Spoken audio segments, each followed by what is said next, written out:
यथार्थ मोक्ष पथ।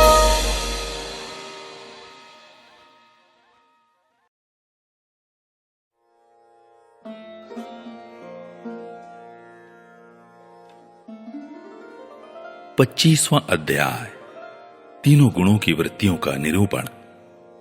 भगवान श्री कृष्ण कहते हैं, पुरुष प्रवर उद्धव जी, प्रत्येक व्यक्ति में अलग अलग गुणों का प्रकाश होता है। उनके कारण प्राणियों के स्वभाव में भी भेद हो जाता है। अब मैं बतलाता हूं कि किस गुण से कैसा कैसा स्वभाव बनता है। तुम सावधानी से सुनो। सत्व गुण की वृत्तियां हैं शम, दम, तितिक्षा, विवेक, तप, सत्य, दया, स्मृति, संतोष, त्याग, विषयों के प्रति अनिच्छा, श्रद्धा, लज्जा, आत्मरति, दान, विनय और सरलता आदि। रजोगुण की वृत्तियां हैं इच्छा, प्रयत्न, घमंड, तृष्णा, ऐंठ या अकड़, देवताओं से धन आदि की याचना, भेद बुद्धि, विषय भोग, युद्धादि के लिए मदजनित उत्साह, अपने यश में प्रेम, हास्य, पराक्रम और हठपूर्वक उद्योग करना आदि। तमोगुण की वृत्तियां हैं क्रोध, लोभ, मिथ्या भाषण, हिंसा, याचना, पाखंड, श्रम, कलह, शोक, मोह, विषाद, दीनता, निद्रा, आशा, भय और अकर्मण्यता आदि। इस प्रकार क्रम से सत्वगुण, रजोगुण और तमोगुण की अधिकांश वृत्तियों का पृथक पृथक वर्णन किया गया। अब उनके मेल से होने वाली वृत्तियों का वर्णन सुनो। उद्धव जी, मैं हूं और यह मेरा है, इस प्रकार की बुद्धि में तीनों गुणों का मिश्रण है। जिन मन, शब्दादि विषय, इंद्रिय और प्राणों के कारण इन वृत्तियों का उदय होता है, वे सब के सब सात्विक, राजस और तामस हैं। जब मनुष्य धर्म, अर्थ और काम में संलग्न रहता है, तब उसे सत्व गुण से श्रद्धा, रजोगुण से रति और तमोगुण से धन की प्राप्ति होती है। यह भी गुणों का मिश्रण ही है। जिस समय मनुष्य सकाम कर्म, गृहस्थाश्रम और स्वधर्मचारण में अधिक प्रीति रखता है, उस समय भी उसमें तीनों गुणों का मेल ही समझना चाहिए। मानसिक शांति और जितेंद्रियता आदि गुणों से सत्वगुणी पुरुष की, कामना आदि से रजोगुणी पुरुष की और क्रोध, हिंसा आदि से तमोगुणी पुरुष की पहचान करें। पुरुष हो चाहे स्त्री, जब वह निष्काम होकर अपने नित्य नैमित्तिक कर्मों द्वारा मेरी आराधना करे, तब उसे सत्वगुणी जानना चाहिए। सकाम भाव से अपने कर्मों के द्वारा मेरा भजन पूजन करने वाला रजोगुणी है, और जो अपने शत्रु की मृत्यु आदि के लिए मेरा भजन पूजन करे, उसे तमोगुणी समझना चाहिए। सत्व, रज और तम, इन तीनों गुणों का कारण जीव का चित्त है। उनसे मेरा कोई संबंध नहीं है। इन्हीं गुणों के द्वारा जीव शरीर अथवा धन आदि में आसक्त होकर बंधन में पड़ जाता है। सत्वगुण प्रकाशक, निर्मल और शांत है। जिस समय वह रजोगुण और तमोगुण को दबाकर बढ़ता है, उस समय पुरुष सुख, धर्म और ज्ञान आदि का भाजन हो जाता है। रजोगुण भेद बुद्धि का कारण है। उसका स्वभाव है आसक्ति और प्रवृत्ति। जिस समय तमोगुण और सत्वगुण को दबाकर रजोगुण बढ़ता है, उस समय मनुष्य दुख, कर्म, यश और लक्ष्मी से संपन्न होता है। तमोगुण का स्वरूप है अज्ञान। उसका स्वभाव है आलस्य और बुद्धि की मूढ़ता। जब वह बढ़कर सत्वगुण और रजोगुण को दबा लेता है, तब प्राणी तरह तरह की आशाएं करता है, शोक मोह में पड़ जाता है, हिंसा करने लगता है अथवा निद्रा आलस्य के वशीभूत होकर पड़ रहता है। जब चित्त प्रसन्न हो, इंद्रियां शांत हो, देह निर्भय हो और मन में आसक्ति ना हो, तब सत्वगुण की वृद्धि समझनी चाहिए। सत्वगुण मेरी प्राप्ति का साधन है। जब काम करते करते जीव की बुद्धि चंचल, ज्ञानेंद्रियां असंतुष्ट, कर्मेंद्रियां विकार युक्त, मन भ्रांत और शरीर अस्वस्थ हो जाए, तब समझना चाहिए कि रजोगुण जोर पकड़ रहा है। जब चित्त ज्ञानेंद्रियों के द्वारा शब्दादि विषयों को ठीक ठीक समझने में असमर्थ हो जाए और खिन्न होकर लीन होने लगे, मन सूना सा हो जाए तथा अज्ञान और विषाद की वृद्धि हो, तब समझना चाहिए कि तमोगुण वृद्धि पर है। उद्धव जी, सत्वगुण के बढ़ने पर देवताओं का, रजोगुण के बढ़ने पर असुरों का और तमोगुण के बढ़ने पर राक्षसों का बल बढ़ जाता है। सत्वगुण से जागृत अवस्था, रजोगुण से स्वप्न अवस्था और तमोगुण से सुषुप्ति अवस्था होती है। तुरीय इन तीनों में एक सा व्याप्त रहता है, वही शुद्ध और एक रस आत्मा है। वेदों के अभ्यास में तत्पर ब्राह्मण सत्वगुण के द्वारा उत्तरोत्तर ऊपर के लोकों में जाता है। तमोगुण से जीवों को वृक्षादि पर्यंत अधोगति प्राप्त होती है और रजोगुण से मनुष्य शरीर मिलता है। जिसकी मृत्यु सत्वगुणों की वृद्धि के समय होती है, उसे स्वर्ग की प्राप्ति होती है। जिसकी रजोगुण की वृद्धि के समय होती है, उसे मनुष्य लोक मिलता है और जो तमोगुण की वृद्धि के समय मरता है, उसे नरक की प्राप्ति होती है। परंतु जो पुरुष त्रिगुणातीत जीवन मुक्त हो गए हैं, उन्हें मेरी ही प्राप्ति होती है। जब अपने धर्म का आचरण मुझे समर्पित करके अथवा निष्काम भाव से किया जाता है, तब वह सात्विक होता है। जिस कर्म के अनुष्ठान में किसी फल की कामना रहती है, वह राजसिक होता है, और जिस कर्म में किसी को सताने अथवा दिखाने आदि का भाव रहता है, वह तामसिक होता है। शुद्ध आत्मा का ज्ञान सात्विक है, उसको कर्ता भोक्ता समझना राजस ज्ञान है, और उसे शरीर समझना तो सर्वथा तामसिक है। इन तीनों से विलक्षण मेरे स्वरूप का वास्तविक ज्ञान निर्गुण ज्ञान है। वन में रहना सात्विक निवास है, गांव में रहना राजस है और जुआ घर में रहना तामसिक है। इन सबसे बढ़कर मेरे मंदिर में रहना निर्गुण निवास है। अनासक्त भाव से कर्म करने वाला सात्विक है, रागांध होकर कर्म करने वाला राजसिक है, और पूर्वापर विचार से रहित होकर करने वाला तामसिक है। इनके अतिरिक्त जो पुरुष केवल मेरी शरण में रहकर बिना अहंकार के कर्म करता है, वह निर्गुण करता है। आत्मज्ञान विषयक श्रद्धा सात्विक श्रद्धा है, कर्म विषयक श्रद्धा राजस है, और जो श्रद्धा अधर्म में होती है वह तामस है, तथा मेरी सेवा में जो श्रद्धा है वह निर्गुण श्रद्धा है। आरोग्यदायक, पवित्र और अनायास प्राप्त भोजन सात्विक है। रसनेन्द्रियों को रुचिकर और स्वाद की दृष्टि से युक्त आहार राजस है, तथा दुखदायी और अपवित्र आहार तामस है। अंतर्मुखता से आत्मचिंतन से प्राप्त होने वाला सुख सात्विक है, बहिर्मुखता से विषयों से प्राप्त होने वाला राजस है, तथा ज्ञान और दीनता से प्राप्त होने वाला सुख तामस है, और जो सुख मुझसे मिलता है वह तो गुणातीत और अप्राकृत है। उद्धव जी, द्रव्य, देश, फल, काल, ज्ञान, कर्म, कर्ता, श्रद्धा, अवस्था, देव मनुष्य, त्रियगादि शरीर और निष्ठा सभी त्रिगुणात्मक है। नर रत्न, पुरुष और प्रकृति के आश्रित जितने भी भाव हैं, सभी गुणमय हैं। वे चाहे नेत्रादि इंद्रियों से अनुभव किए हुए हों, शास्त्रों के द्वारा लोक लोकांतरों के संबंध में सुने गए हों, अथवा बुद्धि के द्वारा सोचे विचारे गए हों। जीव को जितनी भी योनियां अथवा गतियां प्राप्त होती हैं, वे सब उनके गुणों और कर्मों के अनुसार ही होती हैं। हे सौम्य, सबके सब गुण चित्त से ही संबंध रखते हैं। जो जीव उन पर विजय प्राप्त कर लेता है, वह भक्ति योग के द्वारा मुझ में ही परिनिष्ठित हो जाता है, और अंततः मेरा वास्तविक स्वरूप, जिसे मोक्ष भी कहते हैं, प्राप्त कर लेता है। यह मनुष्य शरीर बहुत ही दुर्लभ है। इसी शरीर में तत्व ज्ञान और उसमें निष्ठा रूप विज्ञान की प्राप्ति संभव है। इसलिए इसे पाकर बुद्धिमान पुरुषों को गुणों की आसक्ति हटाकर मेरा भजन करना चाहिए। विचारशील पुरुष को चाहिए कि बड़ी सावधानी से सत्व गुण के सेवन से रजोगुण और तमोगुण को जीत ले, इंद्रियों को वश में कर ले और मेरे स्वरूप को समझकर मेरे भजन में लग जाए। आसक्ति को लेश मात्र भी न रहने दे। योग युक्ति से चित्त वृत्तियों को शांत करके निरपेक्षता के द्वारा सत्व गुण पर भी विजय प्राप्त कर ले। इस प्रकार गुणों से मुक्त होकर जीव अपने जीव भाव को छोड़ देता है और मुझसे एक हो जाता है।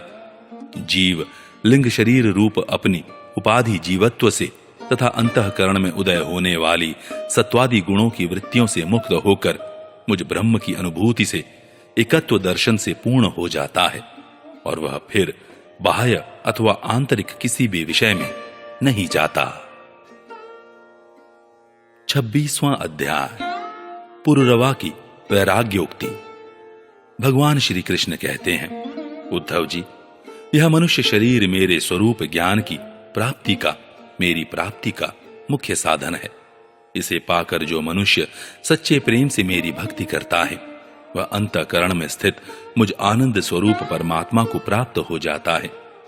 जीवों की सभी योनियां, सभी गतियां त्रिगुणमयी हैं। जीव ज्ञान निष्ठा के द्वारा उनसे सदा के लिए मुक्त हो जाता है। सत्व, रज आदि गुण जो दिख रहे हैं वे वास्तविक नहीं हैं, माया मात्र हैं। ज्ञान हो जाने के बाद पुरुष उनके बीच में रहने पर भी, उनके द्वारा व्यवहार करने पर भी उनसे बंधता नहीं। इसका कारण यह है कि उन गुणों की वास्तविक सत्ता ही नहीं है। साधारण लोगों को इस बात का ध्यान रखना चाहिए कि जो लोग विषयों के सेवन और उदर पोषण में ही लगे हुए हैं उन असत्य पुरुषों का संग कभी न करें, क्योंकि उनका अनुगमन करने वाले पुरुष की वैसी ही दुर्दशा होती है जैसे अंधे के सहारे चलने वाले अंधे की। उसे तो घोर अंधकार में ही भटकना पड़ता है। उद्धव जी, पहले तो परम यशस्वी सम्राट ईलानंदन पुरुरवा उर्वशी के विरह से अत्यंत बेसुद्ध हो गया था। पीछे शोक हट जाने पर उसे बड़ा वैराग्य हुआ और तब उसने यह गाथा गाई। राजा पुरुरवा नग्न होकर पागल की भांति अपने को छोड़कर भागती हुई उर्वशी के पीछे अत्यंत विह्वल होकर दौड़ने लगा और कहने लगा, देवी, निष्ठुर हृदय, थोड़ी देर ठहर जा, भाग मत। उर्वशी ने उनका चित्त आकृष्ट कर लिया था। उन्हें तृप्ति नहीं हुई थी। वे क्षुद्र विषयों के सेवन में इतने डूब गए थे कि उन्हें वर्षों की रात्रियां न जाती मालूम पड़ी और न तो आती। पुरुरवा ने कहा, हाय हाय, भला मेरी मूढ़ता तो देखो, काम वासना ने मेरे चित्त को कितना कलुषित कर दिया। उर्वशी ने अपनी बाहुओं से मेरा ऐसा गला पकड़ा कि मैंने आयु के न जाने कितने वर्ष खो दिए। ओह, विस्मृति की भी एक सीमा होती है। हाय हाय, इसने मुझे लूट लिया। सूर्य अस्त हो गया या उदित हुआ यह भी मैं न जान सका। बड़े खेद की बात है कि बहुत से वर्षों के दिन पर दिन बीतते गए और मुझे मालूम तक न पड़ा। अहो, आश्चर्य है, मेरे मन में इतना मोह बढ़ गया जिसने नरदेव शिखामणि चक्रवर्ती सम्राट मुझ पुरुरवा को भी स्त्रियों का क्रीड़ा मृग बना दिया। देखो, मैं प्रजा को मर्यादा में रखने वाला सम्राट हूं। वह मुझे और मेरे राजपाट को तिनके की तरह छोड़कर जाने लगी और मैं पागल होकर नंग धड़ंग रोता बिलखता उस स्त्री के पीछे दौड़ पड़ा। हाय हाय, यह भी कोई जीवन है। मैं गधे की तरह दुलत्तियां सहकर भी स्त्री के पीछे पीछे दौड़ता रहा। फिर मुझ में प्रभाव, तेज और स्वामित्व भला कैसे रह सकता है? स्त्री ने जिसका मन चुरा लिया उसकी विद्या व्यर्थ है। उसे तपस्या, त्याग और शास्त्राभ्यास से भी कोई लाभ नहीं, और इसमें संदेह नहीं कि उसका एकांत सेवन और मौन भी निष्फल है। मुझे अपनी ही हानि लाभ का पता नहीं, फिर भी अपने को बहुत बड़ा पंडित मानता हूं। मुझ मूर्ख को धिक्कार है। हाय हाय, मैं चक्रवर्ती सम्राट होकर भी गधे और बैल की तरह स्त्री के फंदे में फंस गया। मैं वर्षों तक उर्वशी के होठों की मादक मदिरा पीता रहा, पर मेरी काम वासना तृप्त न हुई। सच है, कहीं आहुतियों से अग्नि की तृप्ति हुई है। उस उल्टा ने मेरा चित्त चुरा लिया। आत्मा राम जीवन मुक्तों के स्वामी इंद्रियातीत भगवान को छोड़कर और ऐसा कौन है जो मुझे उसके फंदे से निकाल सके? उर्वशी ने तो मुझे वैदिक सूक्त के वचनों द्वारा यथार्थ बात कहकर समझाया भी था, परंतु मेरी बुद्धि ऐसी मारी गई कि मेरे मन का वह भयंकर मोह तब भी मिटा नहीं। जब मेरी इंद्रियां ही मेरे हाथ के बाहर हो गईं, तब मैं समझता भी कैसे? जो रस्सी के स्वरूप को न जानकर उसमें सर्प की कल्पना कर रहा है और दुखी हो रहा है, रस्सी ने उसका क्या बिगाड़ा है? इसी प्रकार इस उर्वशी ने भी हमारा क्या बिगाड़ा, क्योंकि स्वयं मैं ही अजितेंद्रिय होने के कारण अपराधी हूं। कहां तो यह मैला कुचैला दुर्गंध से भरा अपवित्र शरीर, और कहां सुकुमारता, पवित्रता, सुगंध आदि पुष्पोचित गुण। परंतु मैंने अज्ञानवश असुंदर में सुंदर का आरोप कर लिया। यह शरीर माता पिता का सर्वस्व है अथवा पत्नी की संपत्ति। यह स्वामी की मोल ली हुई वस्तु है, आग का ईंधन है अथवा कुत्ते और गीधों का भोजन। इसे अपना कहें अथवा सुहृद संबंधियों का, बहुत सोचने विचारने पर भी कोई निश्चय नहीं होता। यह शरीर मलमूत्र से भरा हुआ अत्यंत अपवित्र है। इसका अंत यही है कि पक्षी खाकर विष्ठा कर दे। इसके सड़ जाने पर इसमें कीड़े पड़ जाएं अथवा जला देने पर यह राख का ढेर हो जाए। ऐसे शरीर पर लोग लट्टू हो जाते हैं और कहने लगते हैं, अहो, इस स्त्री का मुखड़ा कितना सुंदर है, नाक कितनी सुघड़ है और मंद मंद मुस्कान कितनी मनोहर है। यह शरीर त्वचा, मांस, रुधिर, स्नायु, मेदा, मज्जा और हड्डियों का ढेर और मलमूत्र तथा पीप से भरा हुआ है। यदि मनुष्य इसमें रमता है तो मलमूत्र के कीड़ों में और उसमें अंतर ही क्या है। इसलिए अपनी भलाई समझने वाले विवेकी मनुष्य को चाहिए कि स्त्रियों और स्त्री लंपट पुरुषों का संग न करे। विषय और इंद्रियों के संयोग से ही मन में विकार होता है, अन्यथा विकार का कोई अवसर ही नहीं है। जो वस्तु कभी देखी या सुनी नहीं गई है, उसके लिए मन में विकार नहीं होता। जो लोग विषयों के साथ इंद्रियों का संयोग नहीं होने देते, उनका मन अपने आप निश्चल होकर शांत हो जाता है। अतः वाणी, कान और मन आदि इंद्रियों से स्त्रियों और स्त्री लंपटों का संग कभी नहीं करना चाहिए। मेरे जैसे लोगों की तो बात ही क्या, बड़े बड़े विद्वानों के लिए भी अपनी इंद्रियां और मन विश्वसनीय नहीं है। भगवान श्री कृष्ण कहते हैं, उद्धव जी, राजराजेश्वर पुरुरवा के मन में जब इस तरह के उद्गार उठने लगे, तब उसने उर्वशी लोक का परित्याग कर दिया। अब ज्ञानोदय होने के कारण उसका मोह जाता रहा और उसने अपने हृदय में ही आत्म स्वरूप से मेरा साक्षात्कार कर लिया और वह शांत भाव में स्थित हो गया। इसलिए बुद्धिमान पुरुष को चाहिए कि पुरुरवा की भांति कुसंग छोड़कर सत्पुरुषों का संग करे। संत पुरुष अपने सदुपदेशों से उसके मन की आसक्ति नष्ट कर देंगे। संत पुरुषों का लक्षण यह है कि उन्हें कभी किसी वस्तु की अपेक्षा नहीं होती। उनका चित्त मुझ में लगा रहता है। उनके हृदय में शांति का अगाध समुद्र लहराता रहता है। वे सदा सर्वदा सर्वत्र सब में सब रूप से स्थित भगवान का ही दर्शन करते हैं। उनमें अहंकार का लेश भी नहीं होता, फिर ममता की तो संभावना ही कहां है।